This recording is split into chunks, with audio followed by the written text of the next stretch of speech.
N. The growing crowd of onlookers and the increasing number of phones recording the scene made Trump's security team nervous. However, Trump remained focused on Patricia, his mind piecing together fragments of their shared past. "You won the regional mathematics championship in 1964, Trump said suddenly, the memory becoming clearer. "You beat everyone, including me. Your solution to that complex calculus problem impressed all the judges." Patricia's eyes lit up for a moment, and a genuine smile crossed her weathered face. "You remember that?" "Yes, that was probably one of the proudest moments of my life. The scholarship I won that day got me into Harvard." Trump noticed how she straightened her posture when speaking about her academic achievements, as if the memory temporarily restored some of her former confidence. He gestured to one of his security guards, who brought over a chair from a nearby cafe, allowing him to sit across from Patricia. "What happened after Harvard?" Trump asked, genuinely curious about the path that led her here. His question seemed to cast a shadow over Patricia's briefly brightened expression. "I graduated summa cum laude," she began, her voice taking on a distant quality. "Got recruited by one of the top investment firms on Wall Street. Everything was perfect at first. I was one of the few women in a senior position back then." She paused, running her fingers over the equations in her notebook. "I married another executive from the firm. We had 2 children. Built a beautiful life in Connecticut. I was known for creating some of the most innovative investment strategies in the industry." Trump listened intently as Patricia continued her story. The busy New York street seemed to fade into the background as she spoke about her past successes and achievements. Her voice grew stronger as she recalled her glory days, as if drawing strength from the memories. "In 1987, I started my own investment firm," she continued. "It was successful beyond my wildest dreams. For 15 years, I was living the American dream. My daughter was at Yale, my son at Princeton. We had houses in the Hamptons and Aspen." Trump noticed how her hands began to tremble slightly as she approached what he assumed would be the turning point in her story. The security team had formed a protected circle around them, keeping the growing crowd at a respectful distance. "Then came 2008, Patricia said, her voice dropping to almost a whisper. "The financial crisis hit us hard. I had made some risky investments, trusted the wrong people. Within months, everything I had built crashed down around me." She looked up at Trump, her eyes showing a mix of pain and resignation. "The firm collapsed. Client lawsuits followed. My husband couldn't handle the scandal and left. The houses, the cars, everything had to be sold to pay back the investors." Trump noticed how she left out certain details, her pride still evident even in her current situation. He remembered reading about a major investment firm's collapse during the financial crisis, but hadn't made the connection until now. "The depression that followed was the worst part," Patricia admitted, absently smoothing her tattered coat. "I couldn't face my children, my friends. I started self-medicating. One bad decision led to another, and eventually," she gestured to her surroundings, letting the scene speak for itself. The revelation hit Trump hard. He realized how quickly life could change, how fragile success could be. Here was someone who had once competed with him as an equal, someone who had achieved similar levels of success, now sitting homeless on a Manhattan street. "Your children," Trump began carefully, "do they know where you are?" Patricia shook her head slowly. "I haven't spoken to them in years. Last I heard, my daughter became a surgeon, and my son works in Silicon Valley. I couldn't bear to let them see me like this." The autumn wind had grown colder, and Trump noticed Patricia shivering slightly. Without hesitation, he removed his coat and offered it to her, much to the surprise of his security team and the onlooking crowd. As Patricia wrapped the expensive coat around her shoulders, Trump made a decision. He couldn't simply walk away from this situation. The brilliant student who had once challenged him intellectually, the successful businesswoman who had built her own empire, was still there beneath the hardship and tragedy. He knew what he needed to do next, but first, he needed to make some calls. As Trump sat across from Patricia, he began to understand the full extent of her downfall. The growing crowd around them had started to disperse, thanks to his security team's efforts, allowing for a more private conversation. "Would you be willing to tell me more?" Trump asked gently, noticing how Patricia clutched his coat around her shoulders like armor. "About what happened after the firm collapsed." Patricia took a deep breath, her fingers automatically moving to the notebook in her lap, as if seeking comfort in the familiar equations. "It's strange," she began, "how quickly everything can unravel. One day you're signing million-dollar deals, and the next, you can't even access your bank account." She described the months following her firm's collapse in painful detail. The FBI investigation into the company's practices, though ultimately finding no criminal wrongdoing, had drained her remaining resources through legal fees. Her reputation in the financial world, once sterling, was completely destroyed. "The worst part wasn't losing the money," Patricia continued, her voice growing stronger as she shared her story. "It was losing my identity. For decades, I was Patricia Wells, the financial wizard, the woman who could spot market trends before anyone else. Then suddenly, I was just another cautionary tale on Wall Street." Trump listened intently as she described her spiral into depression. Her husband's departure had been swift and public, choosing to distance himself from the scandal. Their divorce settlement, combined with the lawsuits from angry investors, left her with almost nothing. "I tried to rebuild," Patricia said, gesturing to her notebook. "I kept working on new investment strategies, thinking I could make a comeback. But doors that used to open automatically were suddenly slammed shut. No one would take my calls." She described attempting to reach out to old colleagues, friends from her Harvard days, even former employees who had become successful. But the financial world has a long memory, and her name had become toxic in investment circles. "My children tried to help at first," Patricia admitted, her voice cracking slightly. "They offered to let me stay with them, to help me get back on my feet. But I was too proud, too ashamed. I couldn't bear to be a burden to them, to let them see their mother as a failure." Trump noticed how she straightened her shoulders when speaking about her children, maternal pride momentarily overshadowing her current circumstances. "My daughter Emily is doing groundbreaking work in neurosurgery now. And Michael, my son, has developed some revolutionary AI technology. They've both done so well despite everything." The story of her descent into homelessness emerged gradually. First, she had moved from Connecticut to a small apartment in Brooklyn, then to increasingly modest accommodations as her savings dwindled. Eventually, she found herself in homeless shelters, carrying her precious notebook of equations as her last connection to her former life. "The streets of New York are different when you're homeless," Patricia observed, looking around at the city she once conquered. "The same people who used to greet me at charity galas now walk past without a second glance.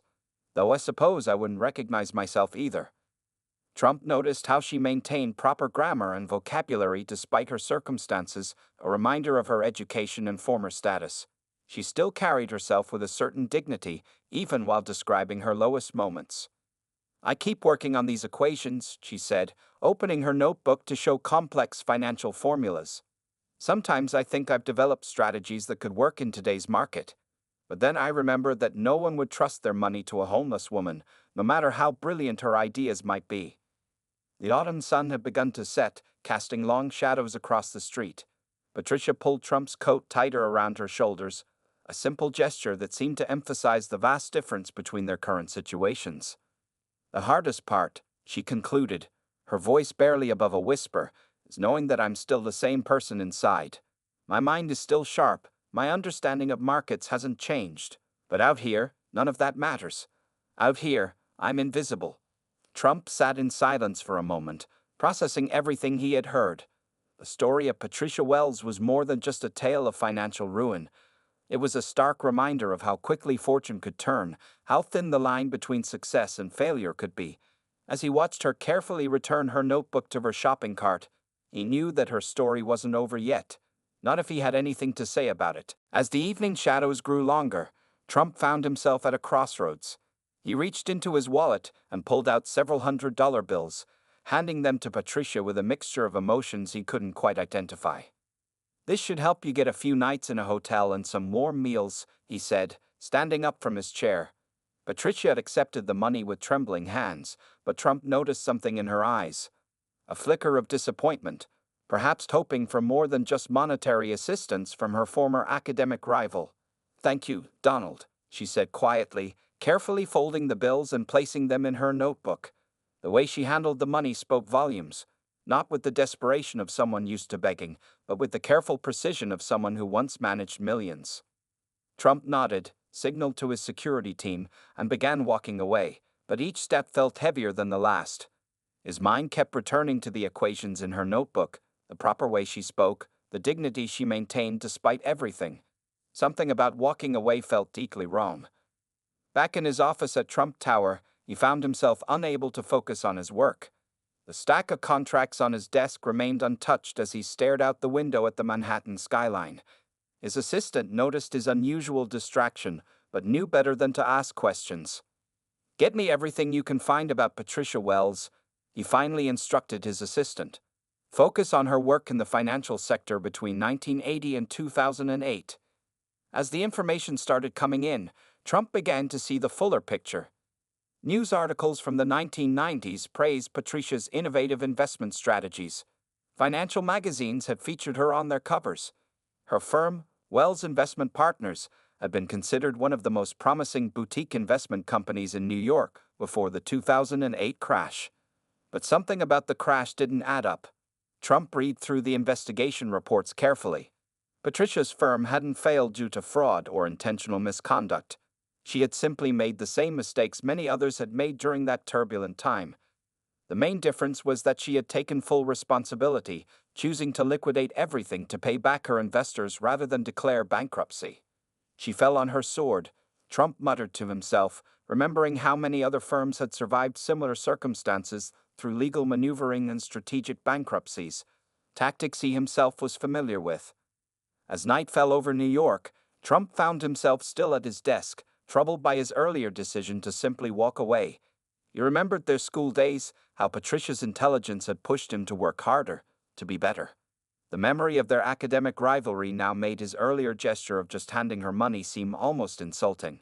His phone buzzed with messages about important meetings, urgent decisions requiring his attention, but he couldn't shake the image of Patricia sitting on that bench, working on complex financial equations while the world rushed past her. "Sir," his assistant interrupted his thoughts, "I have something else you might want to see." She handed him a paper. It was an academic paper published by Patricia just months before her firm's collapse, predicting the very market conditions that would lead to the 2008 crisis. The paper had been largely ignored at the time. Trump leaned back in his chair, running his hands through his hair in frustration. He had walked away from someone who might have been one of the sharpest financial minds of their generation. Someone who, despite everything, was still working on market analysis from a street bench. The cleaning staff had started their evening rounds, and the office was growing quiet. Trump stood at his window, watching the city lights flicker on. He thought about success and failure, about second chances, about the thin line between the penthouse and the street. "Sir," his assistant appeared at the door again. "Your last meeting for the day is starting." Trump nodded, but his mind was elsewhere. He knew he wouldn't be able to focus on anything else until he made this right. The question was how. Simply throwing money at the problem wasn't the answer. Patricia's story had made that clear. She needed more than just financial assistance. She needed a chance to rebuild her dignity, to reclaim her identity. As he walked into his meeting, Trump had already made up his mind. Tomorrow, he would send his team to find Patricia again. But this time, he would have a real plan. After all, he thought, true success isn't just about making good deals. Sometimes it's about giving someone else a chance to succeed again. Trump spent a restless night in his penthouse apartment, tossing and turning as Patricia's story played over and over in his mind. The luxury surrounding him seemed to mock the contrast between their current situations. By 3 a.m., he was sitting in his home office, reviewing old newspaper clippings about Patricia's former success that his staff had gathered. "Get the car ready," he called his head of security at 6 a.m., hours before his usual schedule. "And I want our best people out looking for her. Check every shelter, every bench near Central Park. Find her." As his team mobilized across Manhattan, Trump began making phone calls.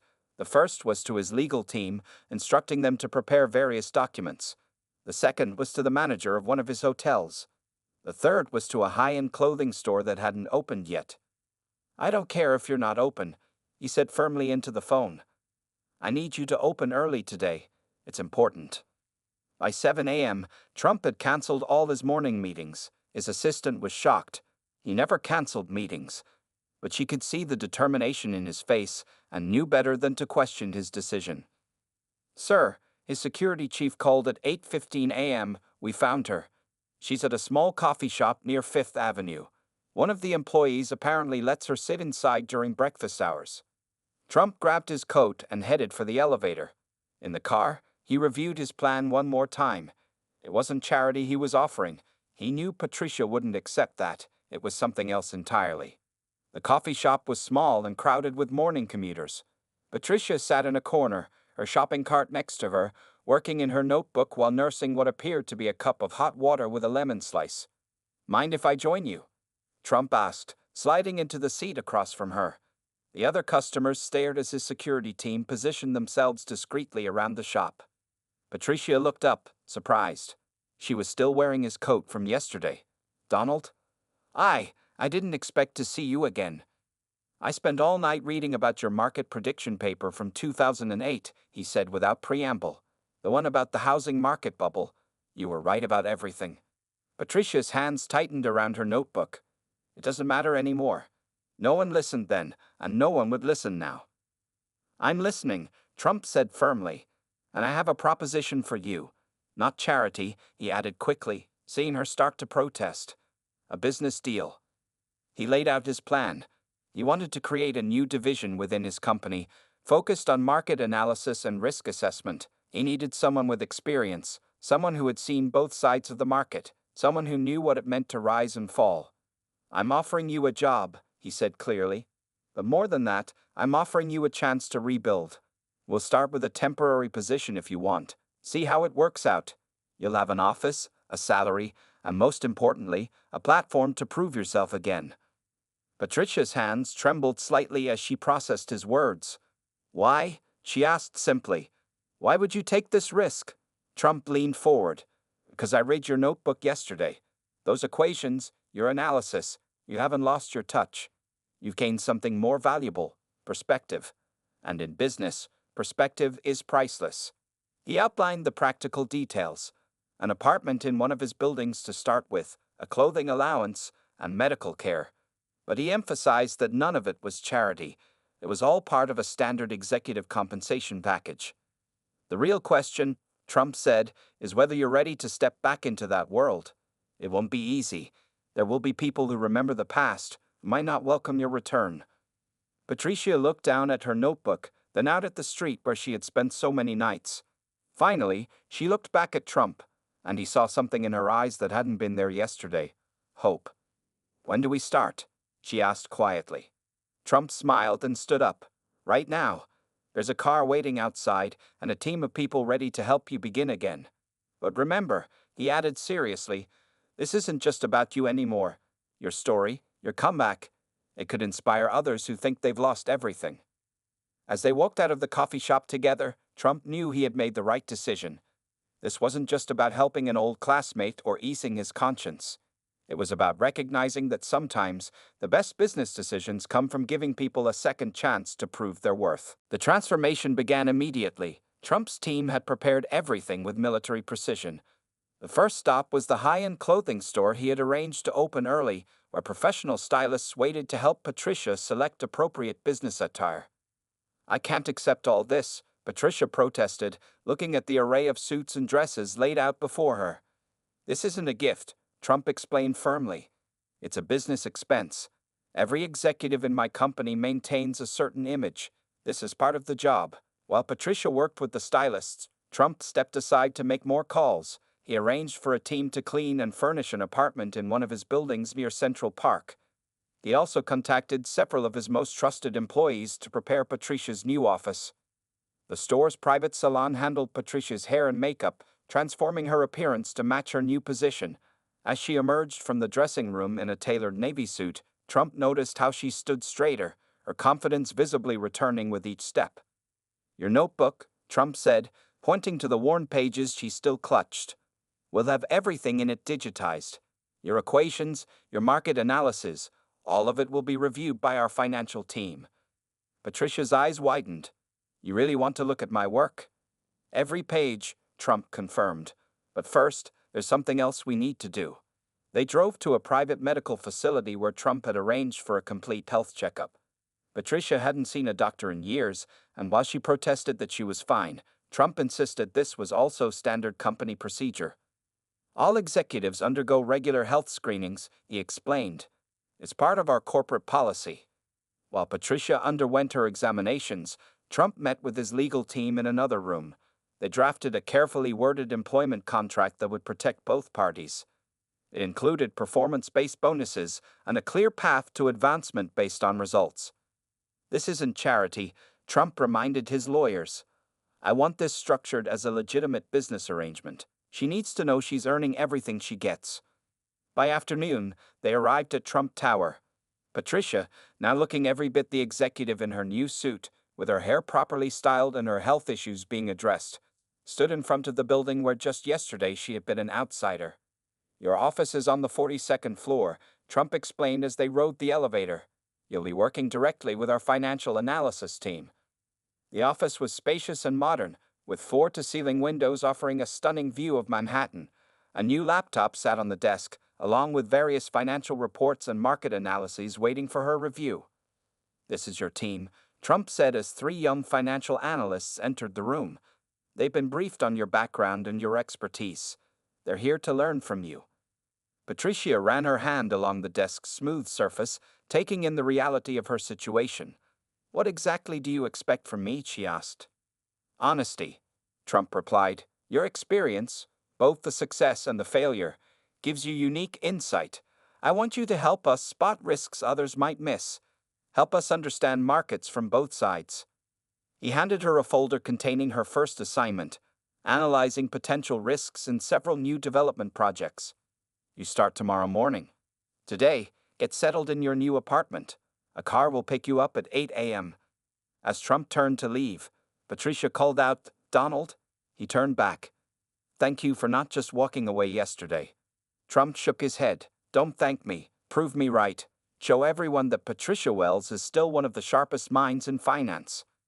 Later that evening, as Patricia stood in her new apartment, a modest but elegant one-bedroom with a view of Central Park, she opened her old notebook one last time. The equations and analyses that had kept her mind sharp during her darkest days would now have a chance to be heard again. On his way home, Trump thought about the day's events. He had taken a risk, certainly, but his instincts told him it would pay off. Sometimes the best investments weren't in buildings or stocks, but in people who just needed a second chance. Tomorrow would begin Patricia's real test, facing the business world again, proving her worth, and rebuilding her reputation. But for tonight, both Trump and Patricia knew that something extraordinary had happened. A chance encounter had turned into an opportunity for redemption. Over the next 6 months, Patricia's transformation became the quiet talk of Trump Tower. Her office lights were often the first to turn on in the morning and the last to go off at night. She attacked her work with the dedication of someone who knew exactly how precious this second chance was. During her first month, she identified a major risk in one of Trump's potential real estate developments that everyone else had missed. Her detailed analysis, built from her understanding of both market highs and lows, saved the company from a potentially costly mistake. She sees things differently now, Trump explained to his board of directors. She understands risk in a way that only someone who has lost everything can. Patricia's team of young analysts quickly learned to respect her expertise. Her experience combined with their modern technical skills created a powerful combination.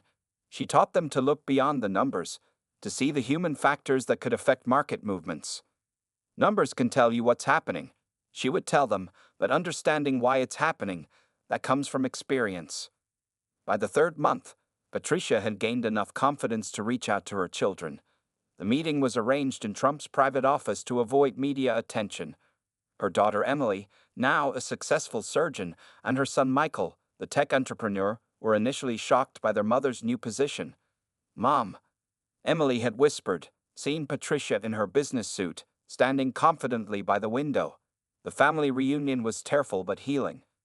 Patricia didn't hide her past struggles but focused on her recovery and new purpose. Your mother, Trump told her children privately, is one of the most valuable members of my team. Her insights are unique and irreplaceable. As spring turned to summer, Patricia's work began to attract attention in the financial community. Her analysis of market trends was proving remarkably accurate. When asked about her methods, She would explain how her time on the streets had given her a different perspective on economic indicators. I saw how real people were affected by market changes, she would explain. I watched it from ground level, not just from a high-rise office. Trump noticed how she never tried to hide her past.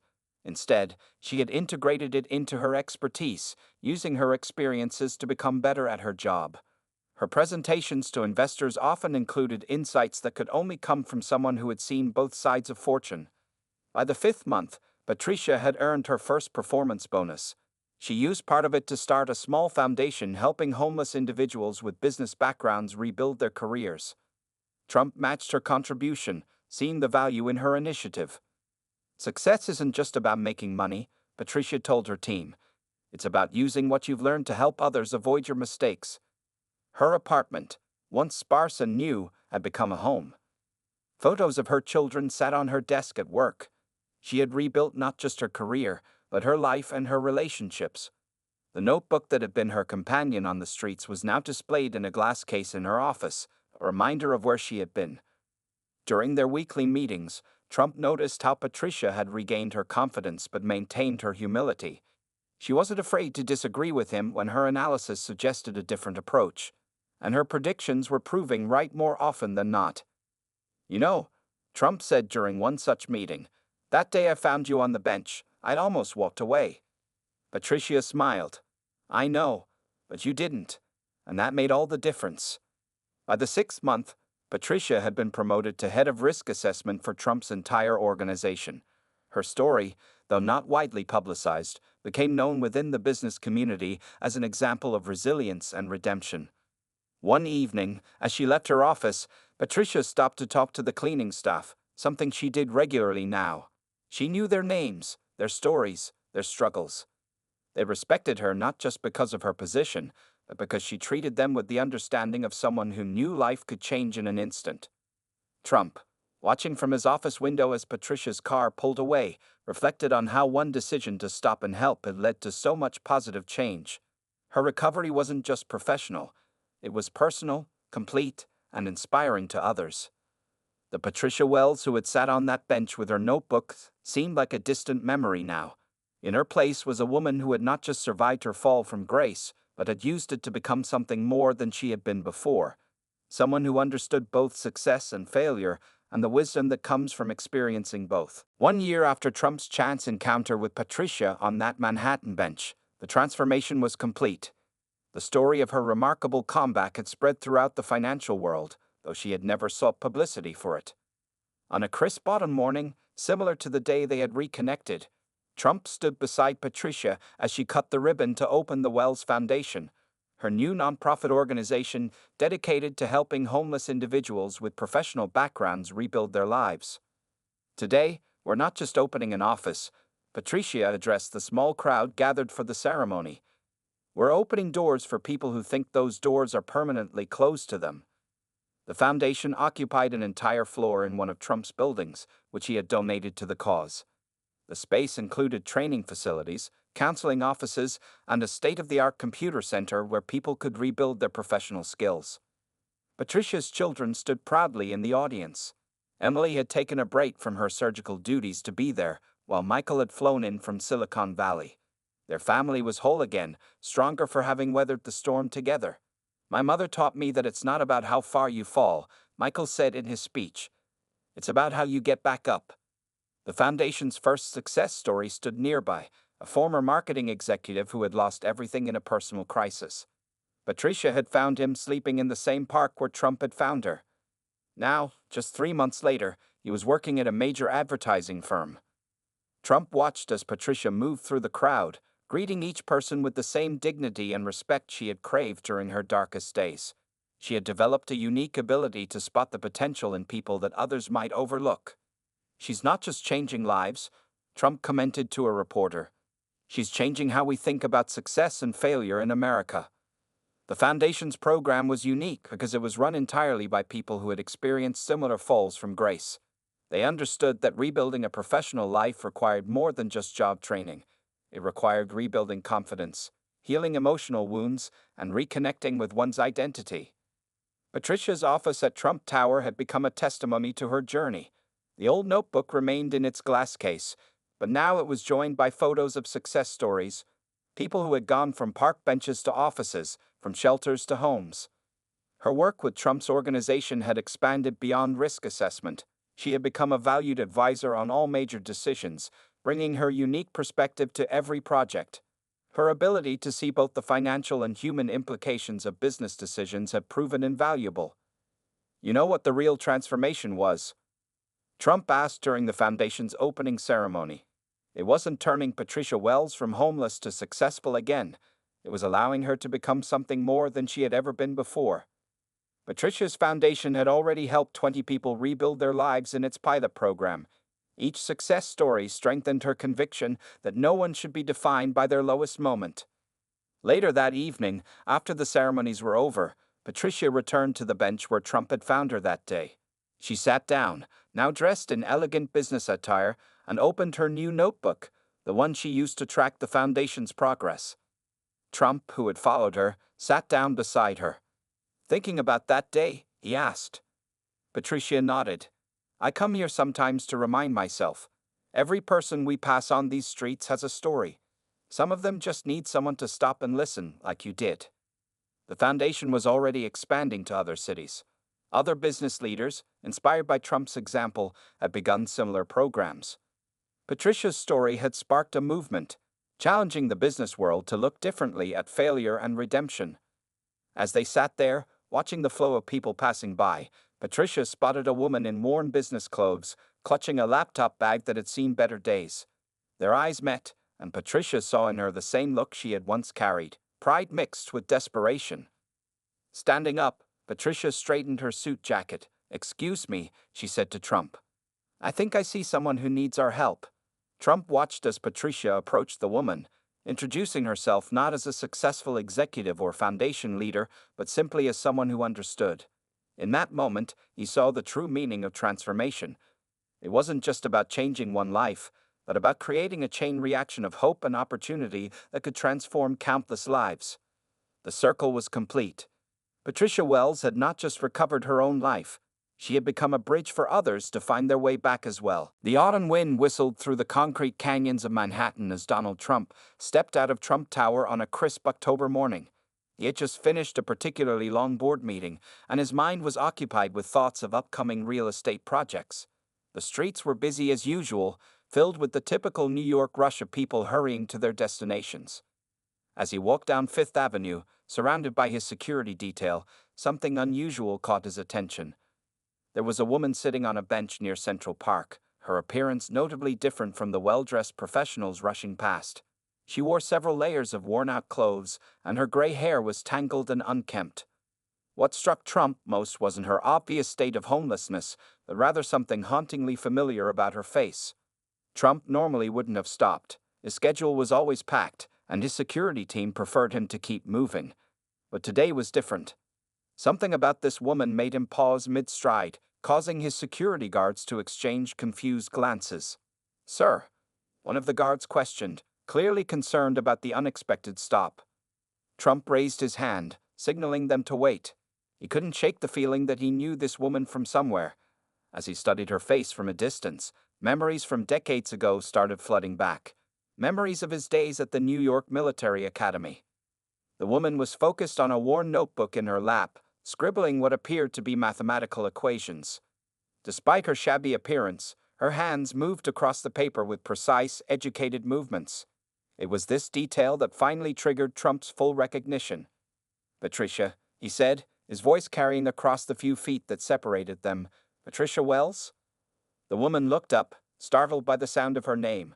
Her eyes, though tired and surrounded by weathered skin, still held a spark of the intelligence he remembered from their school days. For a moment, she seemed confused, then recognition slowly dawned on her face. "Donald?" she asked, her voice barely above a whisper. "Donald Trump." The security team tensed as the woman straightened up, but Trump waved them back. He remembered her clearly now, Patricia Wells, the girl who had been his strongest academic rival during regional competitions between their schools. She had been brilliant, particularly in mathematics, always competing neck and neck with him for top honors. I didn't expect to see you here," Trump said, struggling to reconcile the image of the confident young woman from his memories with the person before him. Patricia had attempted to smooth her dirty clothes, a gesture that seemed to be a remnant of her former self. "Life takes unexpected turns," she said, trying to force a smile but failing to hide the pain in her eyes.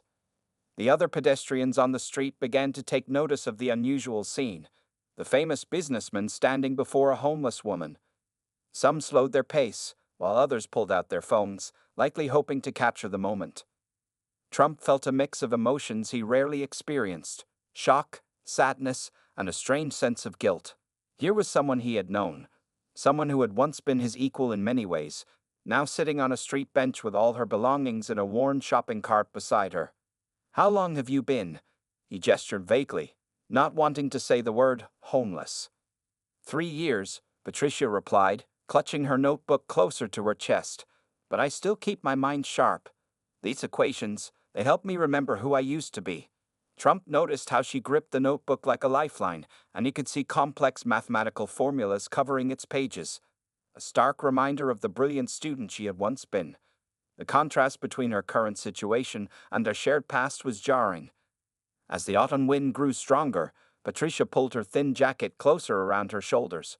Trump could see she was trying to maintain her dignity, sitting as straight as possible, speaking as clearly as she could, but the years of hardship had taken their toll. The scene attracted more attention from passersby, and Trump's security team grew increasingly anxious. Yet Trump remained rooted to the spot, his mind racing with questions about how someone so promising could end up in such circumstances. He knew he needed to make a decision: walk away or get involved. Either way, this chance encounter would prove to be more significant than he could have imagined on this ordinary October morning.